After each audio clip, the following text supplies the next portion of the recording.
Okay, welcome back to chapter 3, part 3, where we're going to be talking about culture.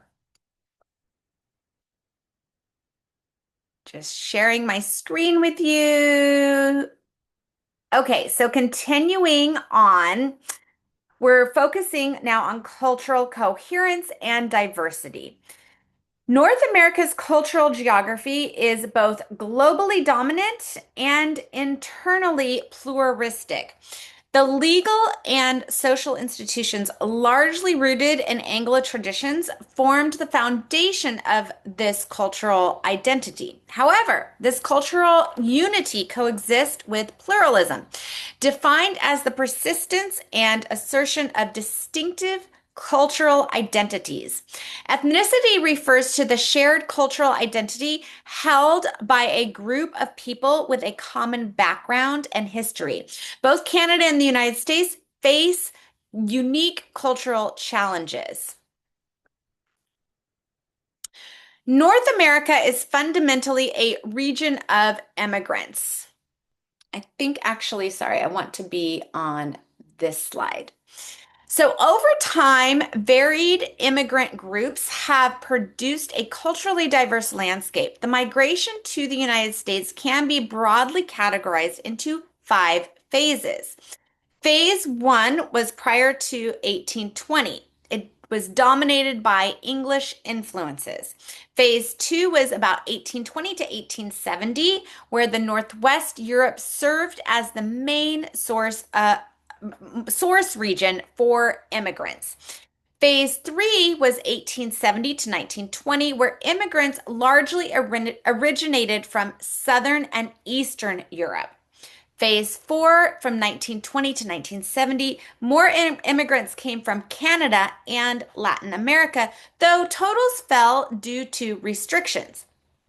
Phase 5 after 1970, it's characterized by large migrations from Asia and Latin America, with the Hispanic population being one of the most rapidly increasing populations in the United States.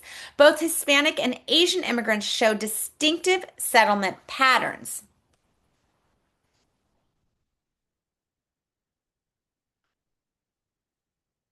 I'm going to skip ahead a little bit. Okay, so Canada's peopling patterns included early French arrivals, leading to a significant French Canadian population, followed by a surge and orientation of migration flows similar to the United States.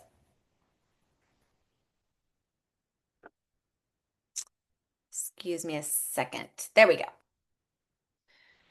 And okay, I want to make sure I'm on the right slide. Culture and place. Yes.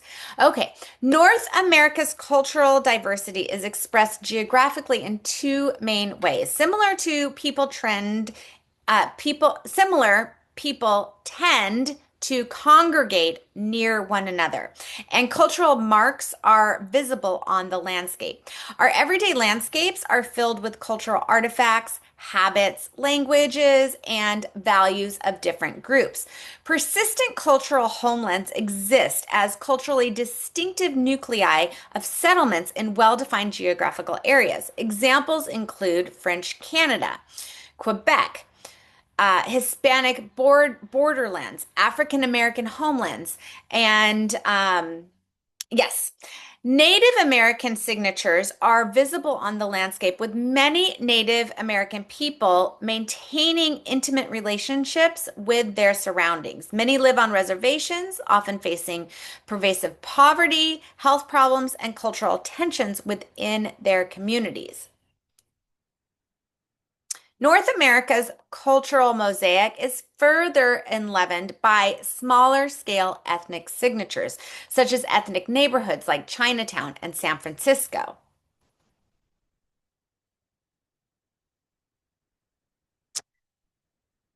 Regarding patterns, excuse me, patterns of North American religion, Protestantism has dominated within the United States. though other religions have regional concentrations, such as Mormonism and Catholicism. Canada reveals similar patterns, and continued immigration has contributed to the presence of many other religions across North America.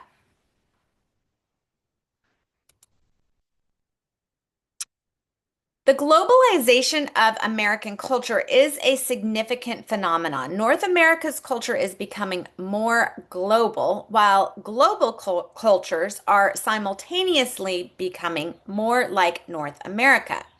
North Americans are living globally, meaning they are significantly exposed to people from beyond the region due to immigration and global media. This globalization has contributed to cultural tensions, including the dominance of the English language, which is widely spoken globally due to North America's economic influence. Evidence of North America's globalization can be seen in cyber communities, the proliferation of ethnic restaurants, and diverse musical styles. The global diffusion of US culture is transforming many regions worldwide, facilitated by improvements in global transportation and information technology. This often results in a synthesis of American and local cultures, though this diffusion has not gone unchallenged, with active resistance also being noted. Here is a neighborhood that at first glance may look like a U.S. gated community. However, it is located in China.